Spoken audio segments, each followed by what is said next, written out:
One of these car parts on your engine build can be responsible not only for bad vibration, but for horsepower loss. Whether you're in a car that makes 1,000 horsepower, 500 horsepower, 700 horsepower, or if you just got a simple combo 302 stock bottom end build, or your car might be in project form waiting to get built, and your engine may be over at the machine shop. There's one part on your engine that's a significant value to its lifespan, and if left unchecked, can rob you of horsepower and definitely mess with your timing. So you're gonna see both sides of the spectrum here. It's wear and tear and what you should be looking for. Let's get into it.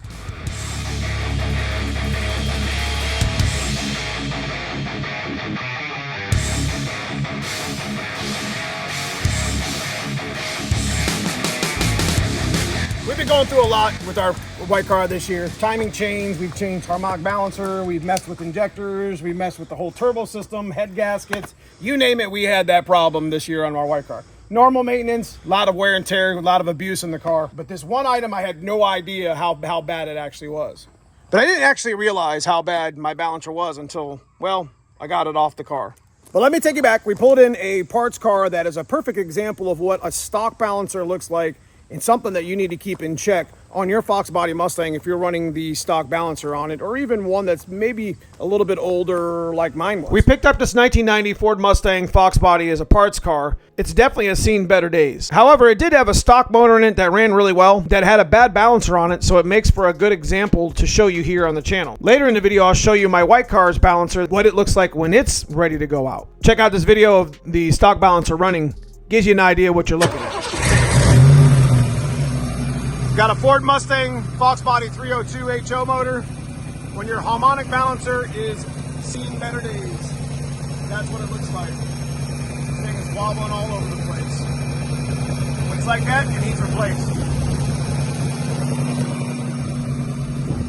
Now this is an old stock balancer that we had laying around, and you can see the rubber ring starting to come out of the balancer. You can visually see it here in the front. What actually happens is this ring starts to fatigue and it starts to move the timing. So your motor starts to get out of balance, the timing starts to not read correctly, and you start to have issues in vibration. Since the weight is no longer in the correct spot, your motor will start to vibrate. Vibration and harmonics will kill and trash your motor, 100%. That's why all the motors we have here on the channel are all zero balanced. Okay, so we stumbled up across a couple of ideas that we were sitting with Trick Flow talking on the phone. We haven't changed this balancer for a number of years. I mean, it's probably been 5 years. And we've put some pretty good abuse on it. But just so happened on Cousin Paul's little stock bottom end build, we have pretty much the same balancer that we have on there. It's a Summit brand, but it's pretty much the same as a Trick Flow. 0, 10, and 20. And we're gonna go ahead and install this and see if maybe that might be our problem with the timing moving around. It doesn't really matter. We gotta take the balancer off anyways with the coil on plug setup and possibly even look at that timing chain. But right now, if I can get that to work, won't have a mechanical issue walking into the coil on plug video, you know, it'll be a big win for us. So let me get started. Not gonna do a whole lot of footage because it's a lot of work inside. I should technically have the car on the lift, but I don't have it running now, so I need to just deal with it. Pretty much had this thing on there so long that this old spacer won't even come out. That's pretty good. So I don't have to fight with it when I put it back in. That's okay. So we got pretty easy access here to our harmonic balancer. We can go ahead and get that swapped out real quick. Got one bolt to do, and we should be able to grab the puller and maybe I can get it out without having to take anything else out. Yeah, it was definitely time for a new balancer. You can see how out of shape that keyway is. It's pretty bad. And this is the new one. See how straight it is. I'm also going to show you it has moved on the balancer, which tells me that the rubber is getting weak. I'm going to line it up right here on this best I can. So I line these up. You can see kind of how like oblong that keyway is. It's pretty much good enough to at least look through it. Now the middle is good, but come up here and look at the timing marks. You can barely see them, but I'm looking at the 40 here. The two back marks. This is the 11 o'clock 302 mark. And if you look, it's probably about 4 degrees off. This has moved about 4 degrees forward. So yeah, So upon further inspection, the keyway was all beat up. The balancer physically has moved at least 2.5 degrees, and it was time to come out. We've made 1,000 horsepower on this car, and this is one item that we have never changed. And it was time. We'll see if this makes a difference. Balancer maintenance is, there's rubber inside here that helps with the harmonics. And this happens on the stock ones too. And I've had probably a good 5 or 6 years out of this balancer. I'm not gonna lie to y'all. My motors are zero balance, so there's usually a weight here. But yeah, I've had a lot of passes on this. And I had thought it was an all steel balancer, but they had told me at Trick Flow that is not the case. So we're gonna put Trick Flow and Summit Racing, pretty much same brand, roughly. Same balancer, zero balance. So we're gonna go ahead and stick this on the car now and see if it makes a difference. Without further ado, we got the balancer on. That was a little bit of a workout, but it is what it is. And we're just gonna stick the alternator on. It's kind of nice I was able to clear the downpipe without taking the fan or the radiator or anything out. So just gotta put the alternator on, reset the belt, make sure everything's tight, and we're gonna hook some of the stuff up that we've got a little mess going on here. But you know, this is us getting shit off the jack stands.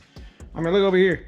We were going through boxes, we're going through everything. So if I can get this timing to stop moving, if it doesn't do it on the balancer, then we definitely have a timing chain issue, which means we're gonna be ripping the whole front of the engine apart again. Just gotta stay motivated, baby. Woo. So I do think we are ready to fire it up. Got my test wire here because the one's too thick for my test light, and got everything hooked up. Let's give it a whirl.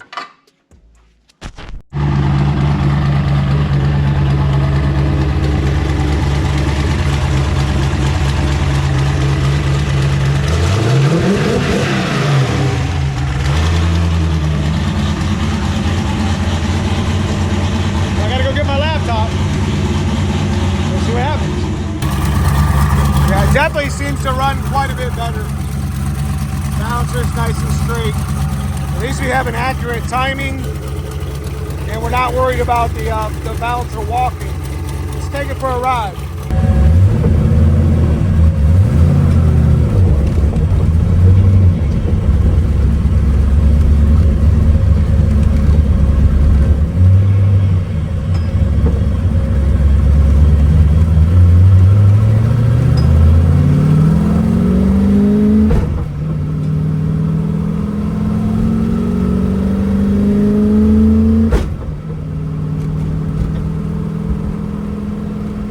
Feels pretty good.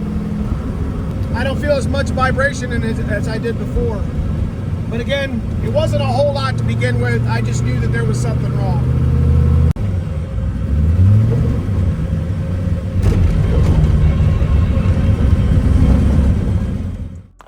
Okay, I think I pretty much got this settled up to where I'm happy with it, and the harmonic balancer is fixed. But we got some other issues with the timing chain that we're going to go back through in another video, as well as a couple other items that we're going to be adding. I'm going to go back over the timing, as there was an issue with the timing chain that we also found out with our 387 as well. Got a little bit more maintenance to do for the year. Also switching over to coil on plug as well. Coil on plug is going to change the ignition game in this car, and I probably should have done that a long time ago. I hope I helped somebody with their balancer. It's left unchecked, it will rob you of 20 or 30 horsepower, even in a stock motor. Our balancer situation, we would rev it up and you could literally watch my timing walk on it. So, hope you guys enjoyed the video. Make sure you check out that join button below, become a member of the channel today. Thank you guys for watching. We'll see you soon in the next video.